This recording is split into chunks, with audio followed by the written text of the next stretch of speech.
आशा गर्छु vote हालिसक्यो just म 1 नम्बरमा हालौँ भनेको तर एउटा वृद्ध महिला देखेर मैले 2 नम्बरमा हालेँ हो हैन 2 नम्बरमा लाइनमा 2 नम्बर हैन लाइनमा 2 नम्बर शान्तिपूर्ण हुन्छ भोट त मान्छेहरुको टर्नआउट एकदम ज्यादा छ आज हो यहाँ ठुलो बुथ ठुलो स्कुल हो यहाँ ठुलो बुथ हुन्छ र शान्तिपूर्ण छ सबैजना मजाले लाइनमा बसिरहेछ पुरुष र महिलाको अलग अलग गरेछ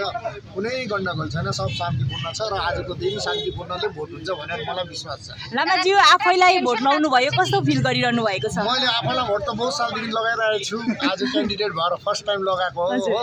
आफैले अब आफ्नो दायित्व आफूले सबभन्दा पहिला पालन गर्नु पर्यो राम्रो लागिरहेछ तपाईले पिसफुल भोटिङको लागि के भन्न चाहनुहुन्छ दर्शकले पिसफुल भोटिङको लागि त सबैलाई थाहै छ हाम्रो त सबै एडल्ट सिटिजनहरु हो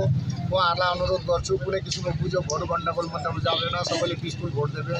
यही भन्छु দাদা সকাল সকালে চলে এসেছেন ভোটটা দিতে টেনশন কাজ করছে কি আজ তো আপনার না টেনশন তো আমি চিন্তা করি না আমাকে অনেক জায়গা যেতে হবে এই চিন্তা করে প্রথম একটা নিজের দায়িত্ব শেষ করে আর বাকি জায়গা ভোটের লাইনে দাঁড়িয়ে কি ভোটটা দিলেন ভোটের লাইনে দাঁড়িয়েছিলাম কিন্তু একটা আমাকে অন্য জায়গা যেতে হবে তার সবকে অনুরোধ করে স্যার এক মিনিট একটা ছবি নেব আপনি আঙুলটা একটু কাইন্ডলি শো করুন